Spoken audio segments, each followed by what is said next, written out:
Our Changemaker guests today are two very committed women, are Shireen Miles, who works very hard at making our democracy work. Shireen is the outreach coordinator for WEAVE, Women Escaping a Violent Environment, which was founded by Gail Jones, who is the executive director of this creative, ongoing program that has fought many battles. Our second guest is Netty Skagans, a brave survivor of domestic violence, as well as a woman who has turned her life around. You will be amazed by this woman.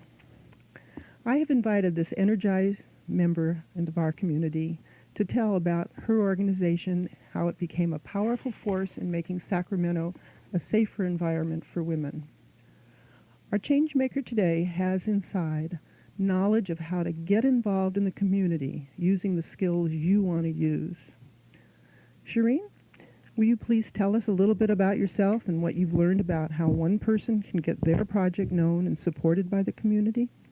Thanks very much, Reva. It's a privilege to be here and also to offer any help and support for anyone out there in the community with an idea or a problem that they're concerned about. As Reva said, WEAVE is Women Escaping a Violent Environment, and we're the agency that provides services within Sacramento County for individuals facing violence in their personal lives, either from domestic violence or sexual assault. And it's just, for me, it's the culmination of years and years, pretty much all my professional career, working to try to change things in society that aren't working that well. Great. And so, and here we have Netty. Would you like to tell us what you're about and what you would like to kind of talk to people about here tonight? Thank you, Reva. My name is Netty Skagans, and one of the things that I found to be empowering for me is getting involved in my community. Being able to have a hands-on approach with the community, and the fact that if I've been there, I can identify and they can relate better. What do you mean by you've been there? Well, Care to tell us? Yes. For over 20 years, I was involved in a domestic violence situation. 20 years? 20 years. How'd you survive? Support from friends and families, seeking out professional help when friends and family wasn't enough, and I need something more, and taking that step to go out and get that.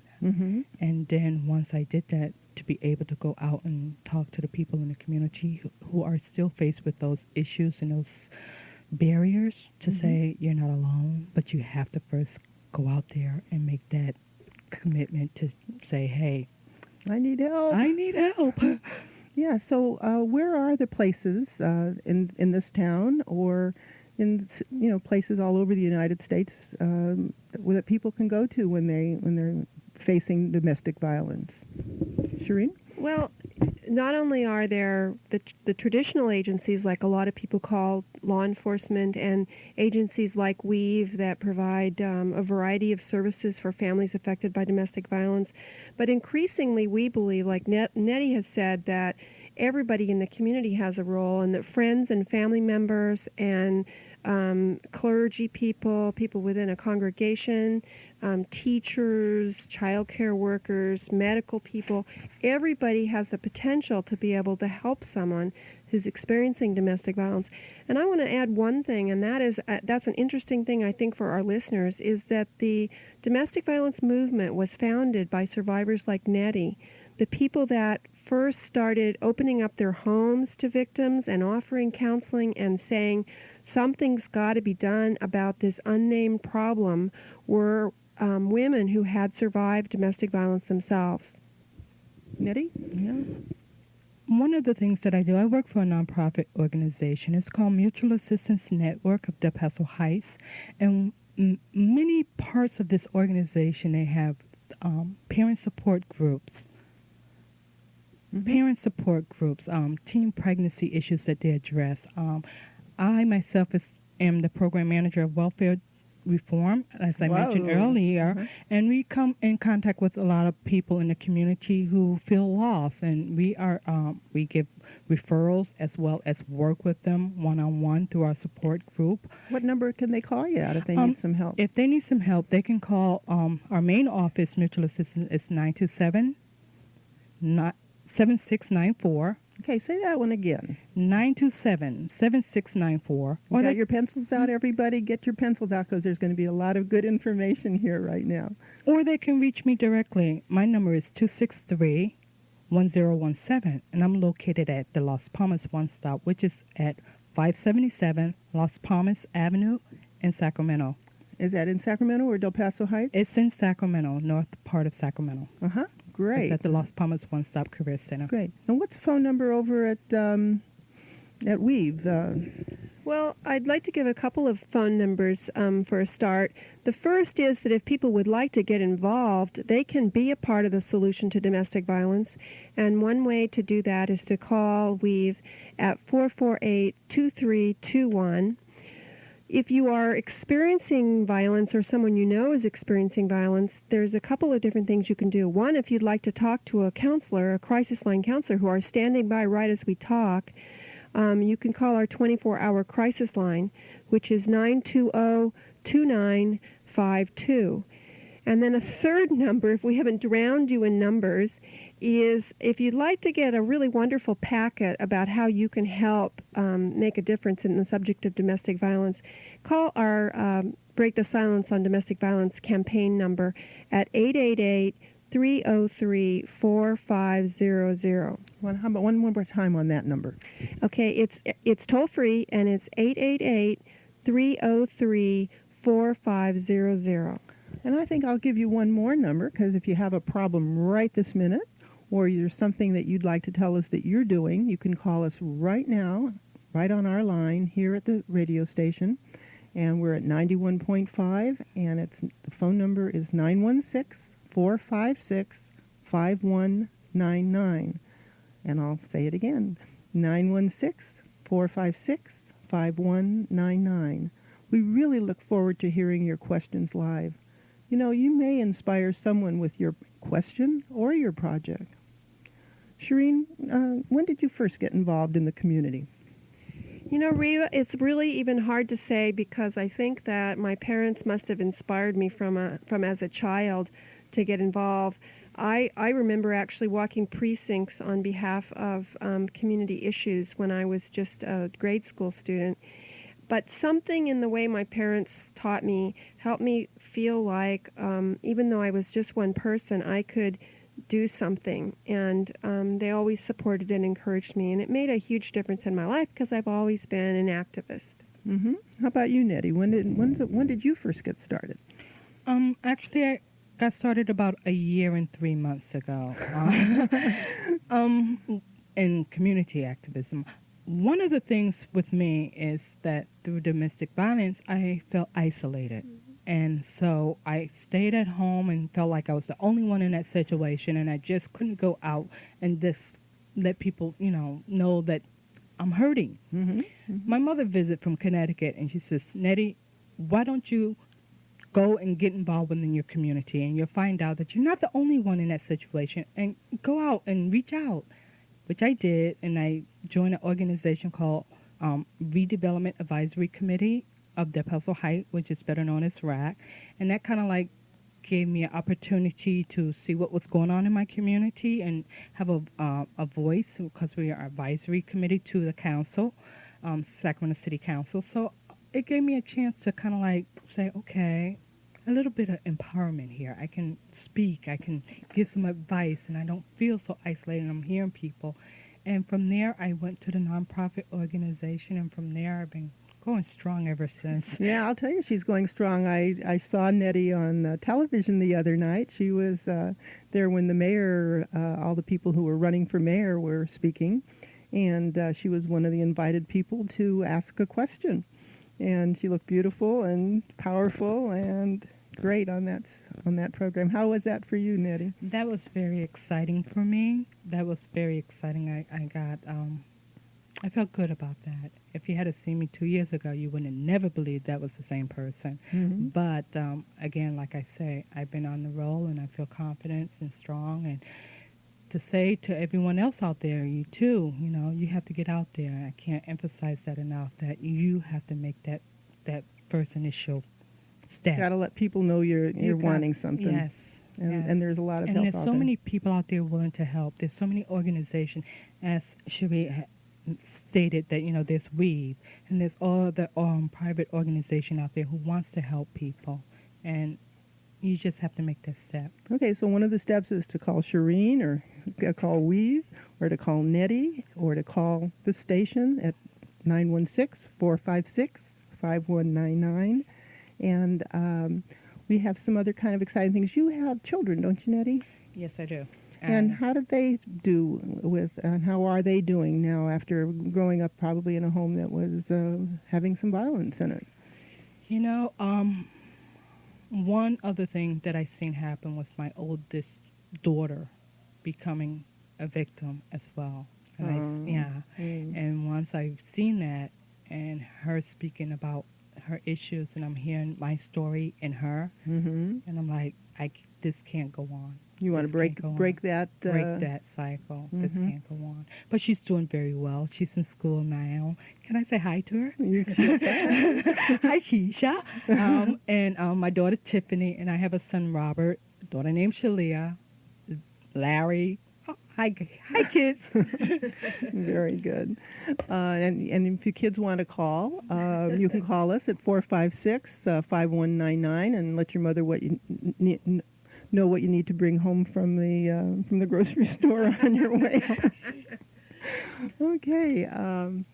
What else is going on that you're thinking about right now in terms of things that you've done in your life? And maybe this might be a good time to tell a little bit of the story of how We've got going, how one person, I don't know if it was one person or several. Well, it really wasn't one person. Most things aren't started by one person. Most things are started by a lot of different people working together. Maybe one person got the idea at first, but actually, Weave was started by a group of Latina women who came together and recognized that domestic violence was a serious problem in this community. And that was really the start of it. And our current director, Gail Jones, was very important in getting the initial funding for Weave that got us really off the ground and moving. And that happened because she was a volunteer on the suicide prevention hotline. And this was now 22 years ago. And she began to notice how many women were calling the suicide prevention hotline very, very depressed and hopeless because they were experiencing domestic violence in their homes.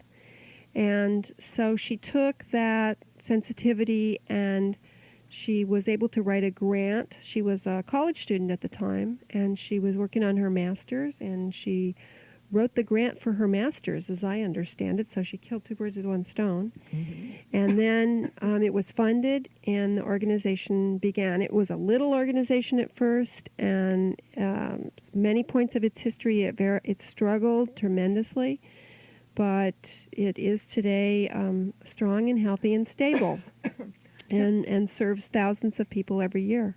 Did she run into some? You say there were struggles. What kind of struggles were there? What did she and the group have to contend with that time, early on, 22 years ago? Well, nationwide, in the early days of the battered women's movement, a lot of people said that shelters and programs that provided support for survivors were breaking up the family and were anti-family, and there was a lot of opposition. It's funny that over time that's completely turned around, and we see lots of support from some of the same types of people who strongly support what we're doing now.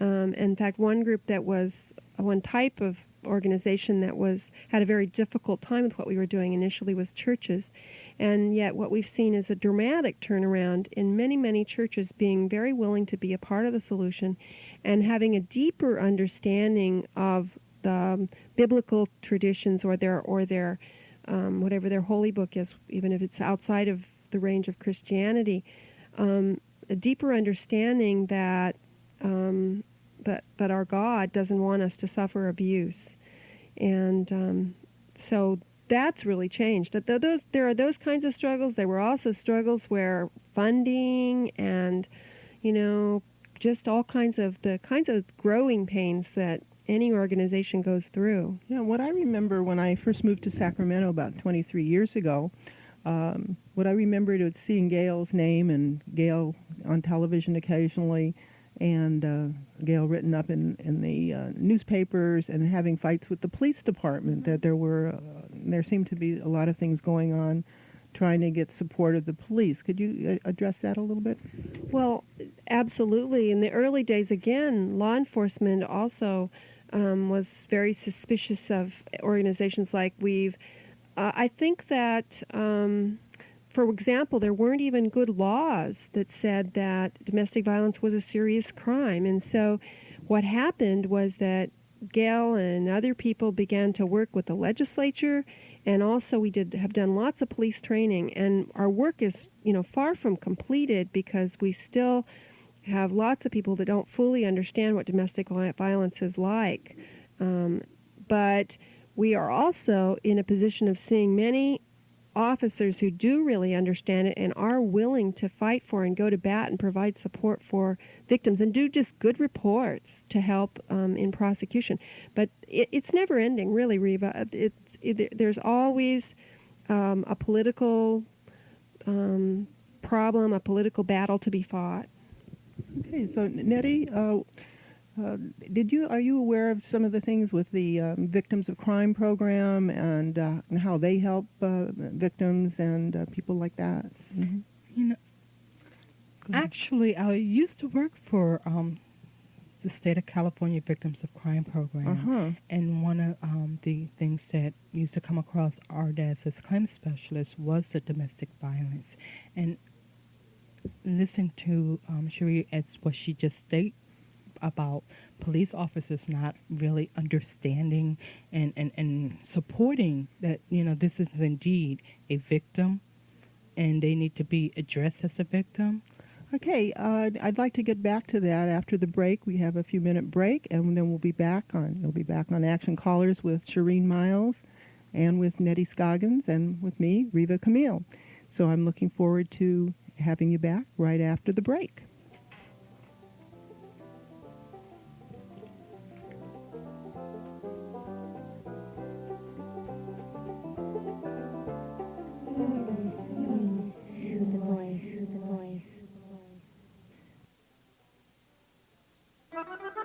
Italian is the language of music. Classical, jazz, rock, or pop are all annotated with words like allegro, legato, and adagio. There's a reason for that. Italy is music's motherlode. If you're in the mood for the great sounds of Italy and Italian America, your only source is Sacramento Italian Style, with the Radio Paisani, Phyllis Cuparo, Joe D'Ambrosio, and me, Bob Mazzullo. Tune in Sunday afternoons at 2 p.m. on The Voice. Hello, Sacramento. This is Todd Michaels. Join me right here on Sunday nights at 6 for a look back at all the radio hits we grew up with. From 75 to 95, it's The Vault, the biggest collection of pop hits anywhere around. I'll spin yesterday today, plus report facts and features about the recording acts who made the top 40, and read letters from you. That's The Vault, Sunday nights at 6, right here on 91.5 The Voice and Cable FM 88.7. That's Sunday nights at 6, The Vault. I'll talk to you then. Jason died in a car accident on April 3rd, 95. I thought right away about donating his organs. He said to me, "Mom, if anything ever happened to me, you should donate all my organs." Share your decision to become an organ and tissue donor with your family today. I feel very happy that he decided this. Organ and tissue donation. Share your life. Share your decision. Call 1-800-355-SHARE for a free brochure. A message from the Advertising Council and the Coalition on Donation. Do you have dreams? Do you have goals? Everyone does. No matter what race or color they are. Talk to each other. Listen to each other. Sure, we're all different, but we're also all the same. Understand the similarities. Respect the differences.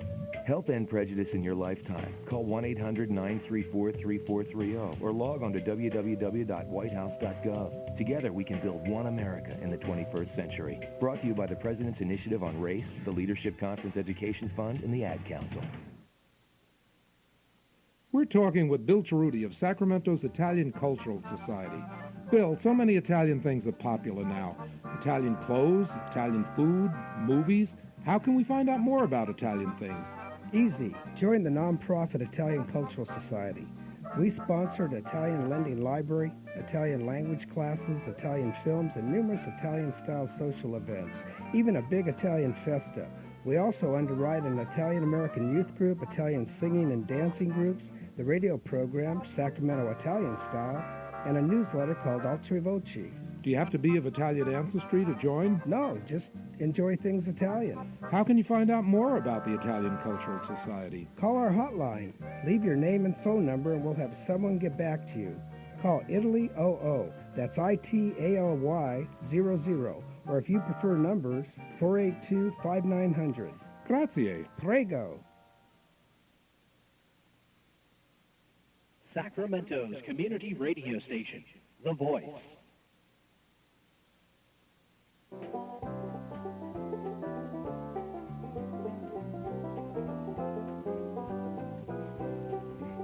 And now we're back on Action Callers with I'm Reva Camiel, the host, and I'm here with Netty Skagans and Shireen Miles, and caught Netty in the middle of a sentence for our break a few minutes ago, and she'd like to continue telling you a little bit about victims of crime and that kind of thing, that whole program. Oh, yes, I used to work for State Board of Control Victims of Crime program, and one of the things that they had implemented prior to my leaving was that the fact that children who were exposed to domestic violence can now receive counseling and get a claim filed on their behalf, because they realize that just because that child is small, they too are affected by domestic violence. It affects everyone. Absolutely. I'm one of the providers that sees people who do have victims of crime claims, and it is very important to have the whole family involved. It is that one thing that keeps going around and around in cycles. And I do want to mention that the victims of crime, if any of you have had a crime committed to you in the last, how many years is it now? I think the limitation, if I'm not sure, I think the limitation to filing is 1 year. Okay, if you've had something where you've had a crime report written about you, about the crime committed against you, that you can call the state of California or the county of Sacramento. You can call the Victims of Crime program. It's out of the district attorney's office. Give them a call or go down. I think they're on G Street, and just go down there and put together your application. And if you have had a crime committed against you, you and your family are covered free to go to see a good therapist, either at Weave or at private practice people. So just know that there is money for that, and there's money for some medical, I believe, and maybe legal. Yeah, there are those kinds of funds, and there's a brand new kind of funding available to domestic violence victims, and that is up to $2,000 that a grant that can be given to an individual who needs that money to be able to leave a domestic violence situation. What a great Maybe idea. first and last month's rent, or renting a moving van, or whatever different kinds of expenses somebody might have to be able to start over and get through the first few months. Just basic living expenses can be covered by that. And again, as Reva said, you can check with the district attorney's office, their victim witness office, to apply for this kind of money. That's great. And so, yeah, the grant for the victims of crime is quite high. I think up to about $10,000 in some cases, isn't it? For counseling. For counseling.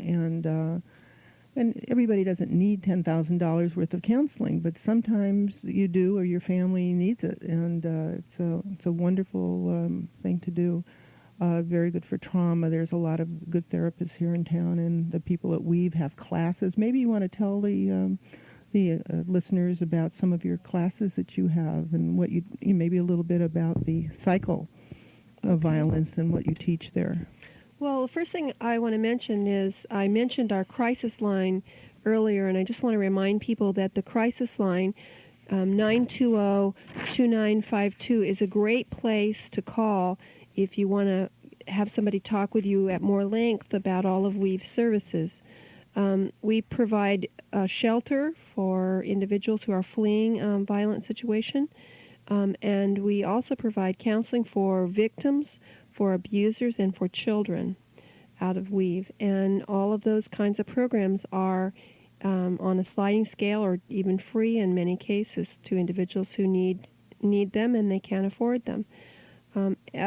It's one of the crucial things, and I think maybe Netty can talk about this too, is that for the person that's experiencing domestic violence, it's real important for them to understand that they're not the only one, and this is not their fault, and that help is available. We, in our classes, those are some of the kinds of things that we will go over with people, and we'll also help them understand something that is called the cycle of violence.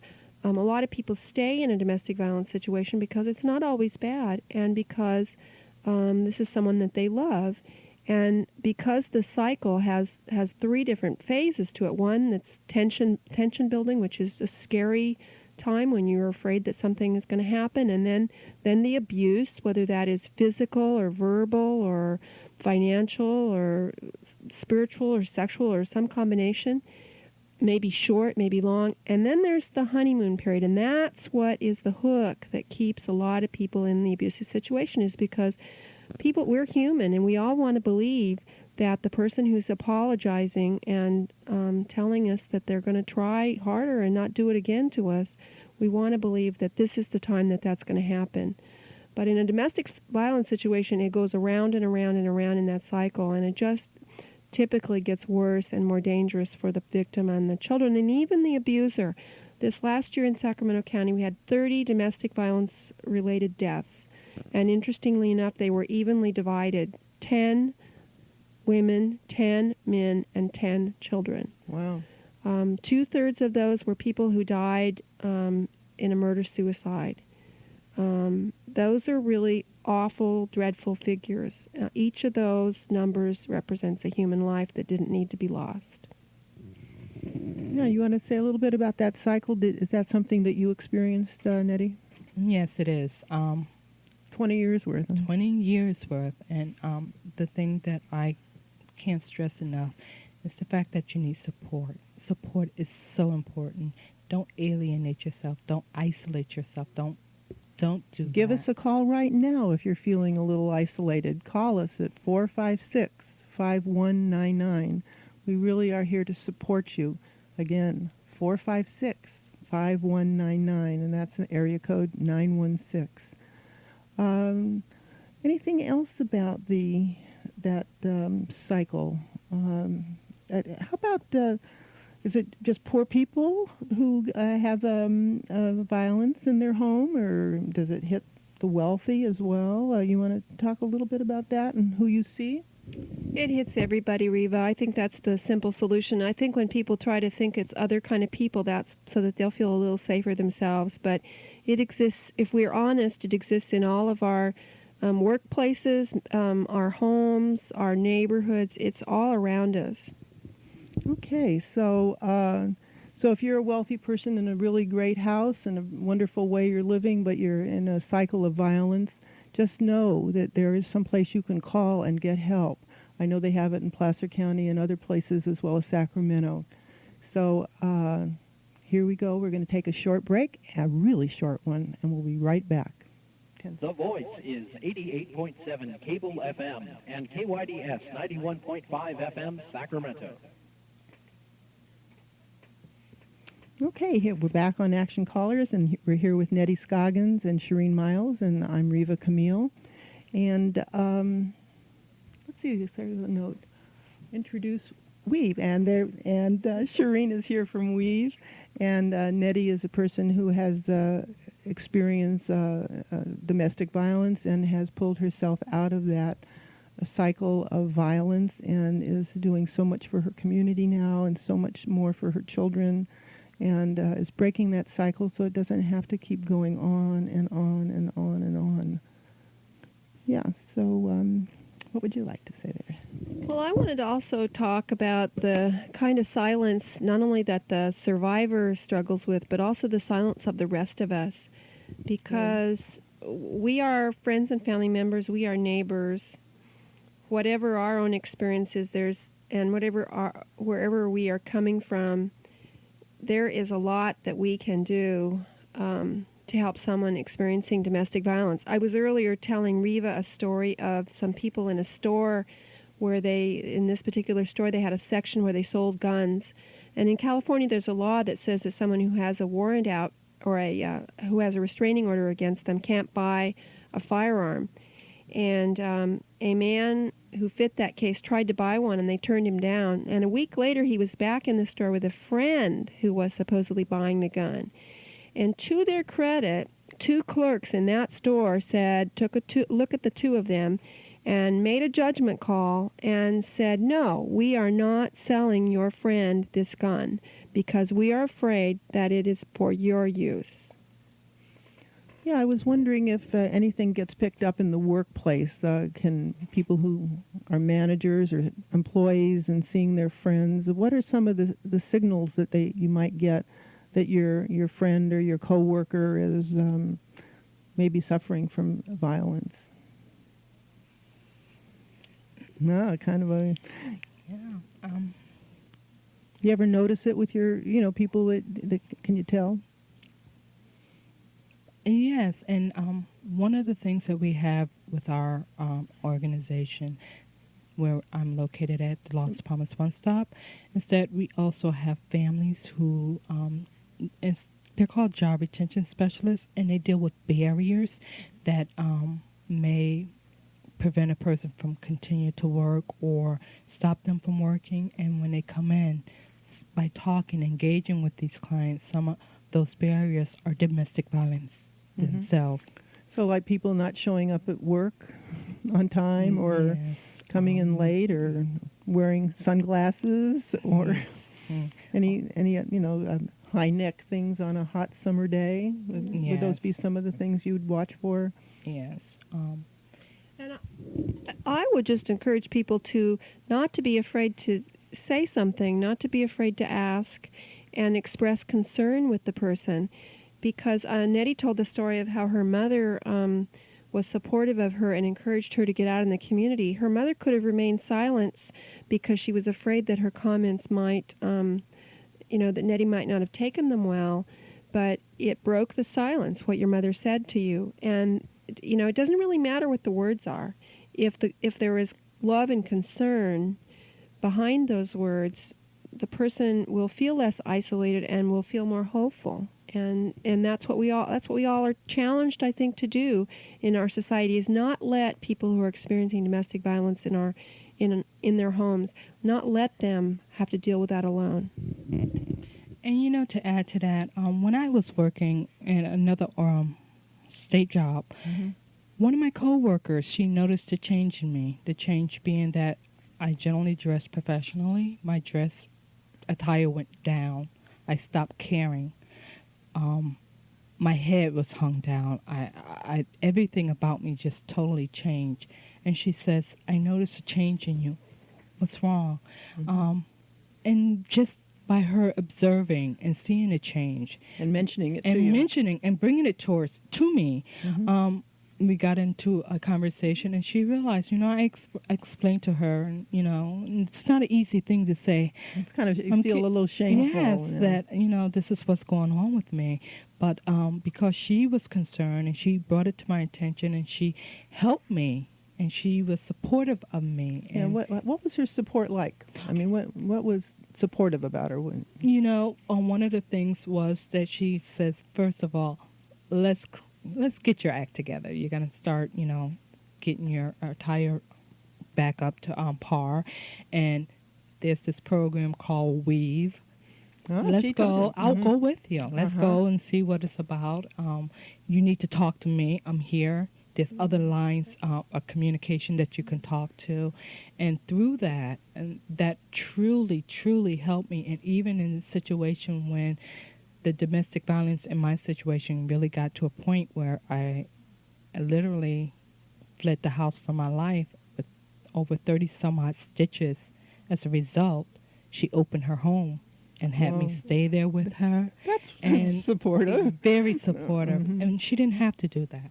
She was very supportive. And for that, you know who you are. I thank you. And then I have other sisters who was in the same situation, and we start talking and just talking. Mhm. That dialect, just saying, not telling all, but talking and saying, this is how I feel. It got me through a lot of crisis. And then we end up talking to other people who are in that situation, and they're like, that's the same thing that happened to me. I thought that I was the only one going through that, and they realized, no. And the patterns are the same. Yeah. You start off maybe a little. They yell at you a little. A little yelling, and little, you shouldn't do that, and you're dumb, but lowering the self-esteem. Self-esteem, and then having your friends not wanting to come around because of their way of treating your friends, and that's also part of that and all of a isolation. sudden you realize you have nobody there, and it's important, like I say, Keep talk. reaching out. Reach out. We've been talking a lot about women being victims. I'm wondering what you're noticing at Weave in terms of men being victims and what goes on there. Yeah, men are also victims, and we also serve men who are victims at Weave, despite our name, which came from the beginnings of the organization, but we do serve men, whether they are victims, whether they are abusers, whether they are young men who are the teenage sons of someone experiencing violence. And violence is always wrong. It's just wrong. You mean Violence and abuse. You mean there are women who abuse their husbands? There are women who abuse their husbands or their partners, and there are also violence that goes on in same-sex relationships. And I think that's important to note, because a lot of times people have blinders on when it comes to two men who are together or two women who are together, and it can happen there too. Okay, that's. Do the men attend your classes, and is there a safe house for them to go to? What's happening with men? We provide individual counseling, and we provide motel shelter for men who are victims. So, and they can talk on the crisis line, so they can get all the same services. Yeah, so it sounds like maybe men might need some safe houses too. Maybe Weave doesn't have to do it. Maybe there's a group of men who are former survivors and could help get something started. So if you're a man out there who needs some support, give us a call at 456-5199. And women, if you're a child and you're listening, and you know things are kind of not going well at your home, you give us a call, 456-5199. We really want to encourage you to let us know what's going on. And your children, if you are afraid to tell your parents or call on their phone right now, a very good thing to do is maybe tell a teacher. Tell somebody at your school, talk to the principal, do it privately, and they will get somebody to go out to your home, and they'll come out to your school, and they'll talk with you and find out what's going on. And if your house isn't a safe place for you, they'll, counselors and the police and caseworkers and social workers will be very helpful to you. So, would you agree with that, the two of you?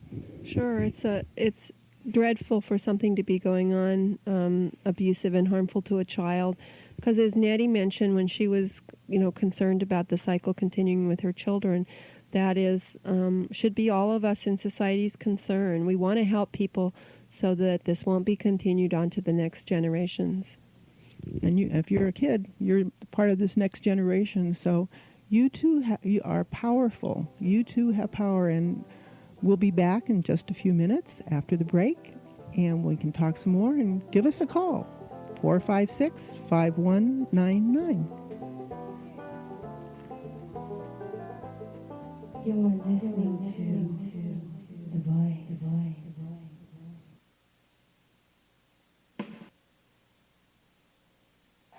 Here's the throw to third. Williams with the tag. O'Neal's safe. Hey, Matt. Yeah? Do you remember when we were talking about raising academic standards in our kids' schools? Yeah? Well, I called and I got this booklet. It's got a lot of helpful information in it. Here. Hey, thanks, man. If education is important to you, talk to your child's school about raising academic standards. Call 1-800-3823-SMART for a free booklet and be a big league parent.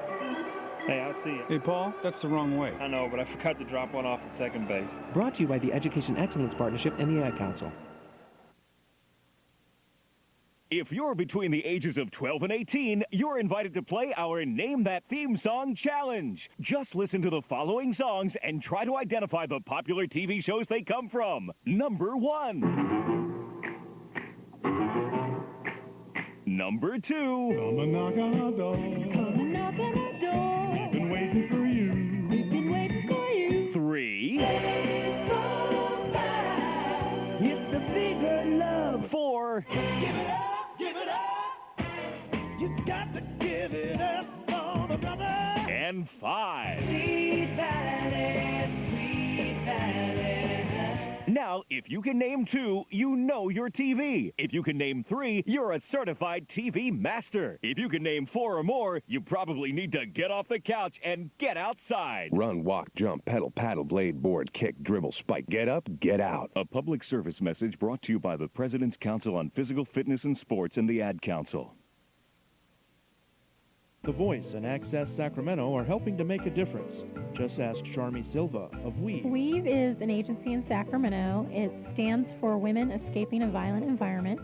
Our agency's been around about 20 years. Mainly, we're an agency that offers counseling for victims of domestic violence or dating violence. We offer counseling for male perpetrators of domestic violence, and we also offer counseling for victims of sexual assault.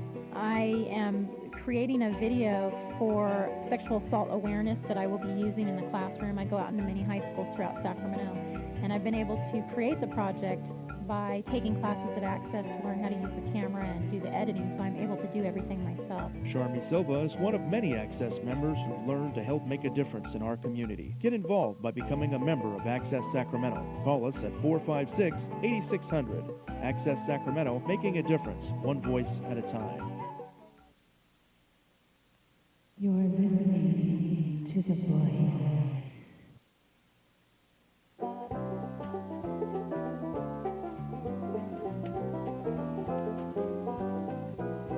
Okay, we're back here at Action Callers, and our guests today are, one is from Weave, that's Shireen Miles, Women Escaping a Violent Environment, and we have Netty Skagans, who is a former victim, and also a very beginning activist in this community, making a difference in Sacramento. One of the questions I'd like to ask the two of you is, what are some of the things that you can do to identify, what can a person do to identify whether they really are experiencing domestic violence, abuse? What are some of the signs? Go ahead. Sure. With me, I notice it's not so much that they start right away with the hard physical abuse, but it could be subtle. A lot of times it is subtle. It's so subtle, you're not even aware that it's happening until it's too late. They may start off by raising their voice to you, yelling, kind of like belittling you, and saying things like, you don't know what you're doing. You're not smart enough for this. Let me handle this. I am the man of the house, or I'm the one in charge here.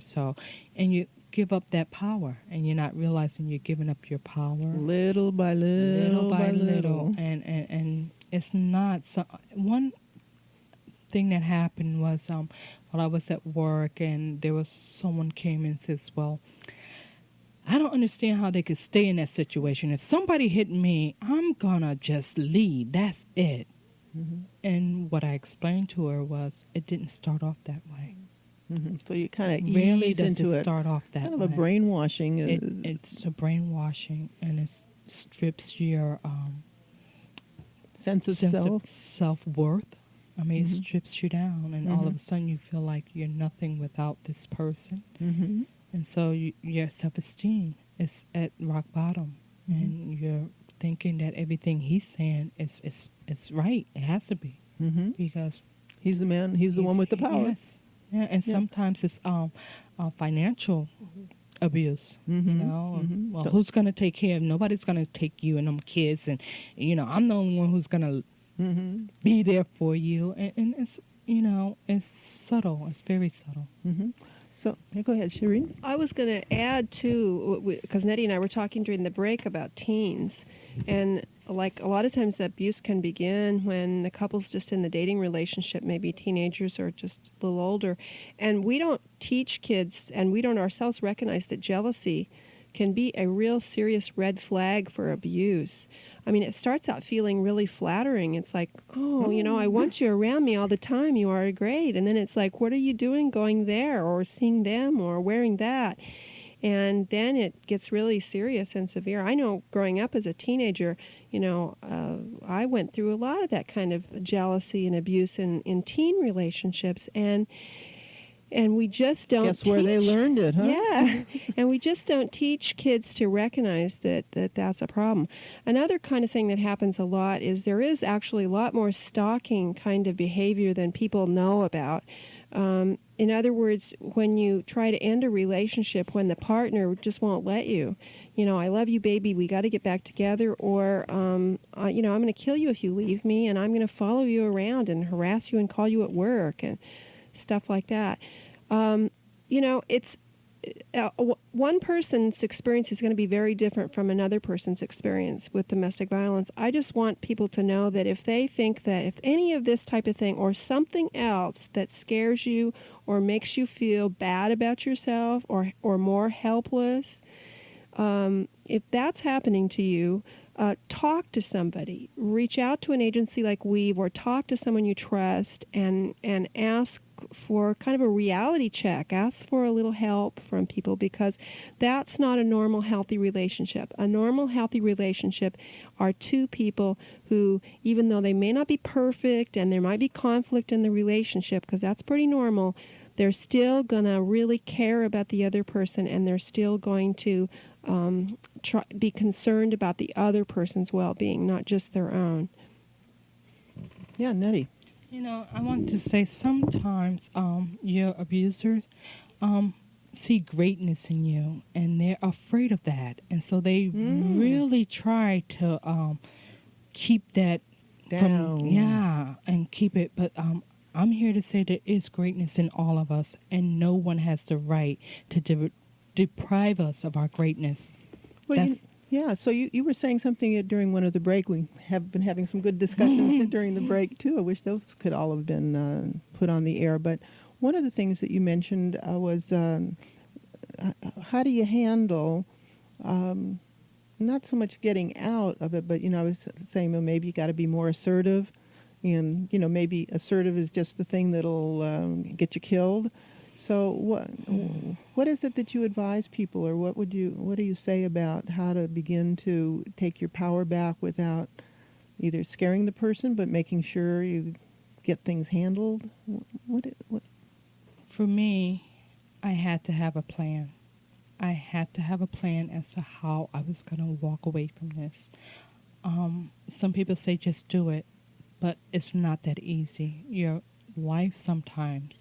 And your children's life, too. And your children's life is at stake. Mm-hmm. So you need a plan, and you need to realize, hey, if he goes to work every day at this time, do a little bit. Make it subtle.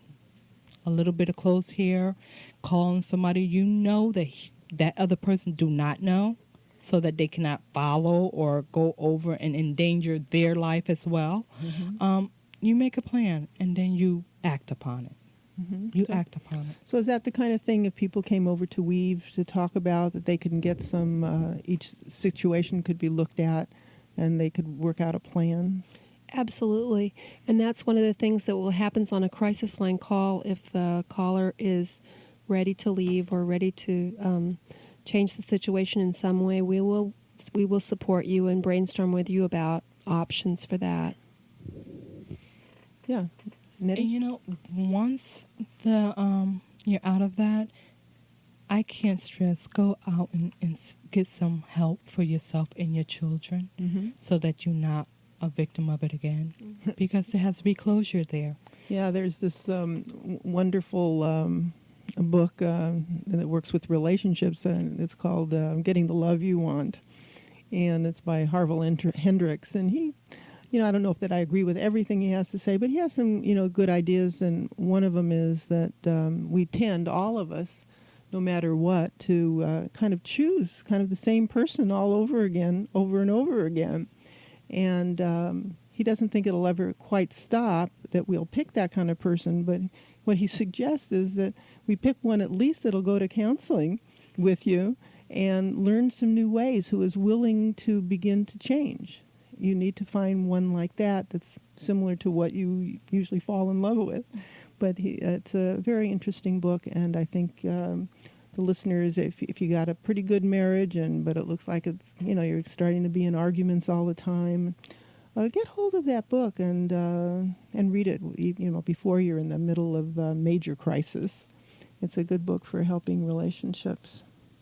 Reva, one of the things my mother used to tell me is, well, I don't know where you stay in a domestic violence. I never allow your father to hit on me. And I told her, I said, no, but all that argument, all that yelling, all that screaming, that's where I learned to stay in that kind of environment, because you showed me that it was okay. That was okay. And it's not okay. Yeah, not okay. And at this time, I really want to thank the two of you for being here and really educating and teaching and sharing yourselves with our listeners. And I know each step, for one listener or 1,000, each person counts. And I know that that's what you're about, is one at a time, large groups, whatever, to helping people. And it may be that you're in that situation now, and you want to change it. You know where to go for some help. Give us a call at 916-456-5199. And so at this time, I also want to acknowledge our 3 volunteers that work so graciously and earnestly, and they commit themselves to bring you this program. And they're sitting in the radio station part, making sure this show gets on the air. And I'd like to first thank Steve Baylog, who, when he's not here on Wednesdays, he's the transportation professional who's learning to become a engineer and on radio. And he does it as a volunteer, and not because he has any professional interest in becoming a full-time engineer, but he's here to help and support me. And I found him. He was a neighbor of mine. We play tennis occasionally, and so he comes out and is doing this. A second volunteer engineer and the person who announced the program is Michael Geller. And Michael I've known since he was born. He's my nephew from my former husband's sister, who we're still in good place with. And so it's great having Michael, who is a workers' comp attorney here in Sacramento, who's also works here in the working to help us. And then our third volunteer is Diane Matar, who serves as our hostess with the mostest, and is the first person you'd speak to when you telephone us. And she's the one who greets our guests and makes sure they know how to use the microphones and know all the rules of how to be on the on the radio. And so I really appreciate them so much. And I also have one other volunteer for the other show that's called Interaction, and that goes on at 4 o'clock on Internet Radio. And that's Esther Mix, a former attorney who is retired now, and she's doing all the timing for the tapes that we put on that show. And so you might want to listen to that program. And I just want you to know this is a state-of-the-art community program where we use every form of communication, written or spoken, to become seekers of solutions for the many problems that face our planet. Be part of the solution rather than being a part of the problem. We will use the messes in our life to get semi-ordered solutions. Thanks so much, Shireen, and the staff at Weave, and especially Gail Jones and the original group. Tune in next week. We're going to have Dr. Clapton speak to us on attention deficit disorder for both children and adults. And I personally think there's probably a lot of the abusers may have adult attention deficit disorder that keeps them from being fully functional in their relationships, because people with attention deficit disorder speak out and do things kind of impulsively some of the time. So tune in next week, and again, thanks to everybody.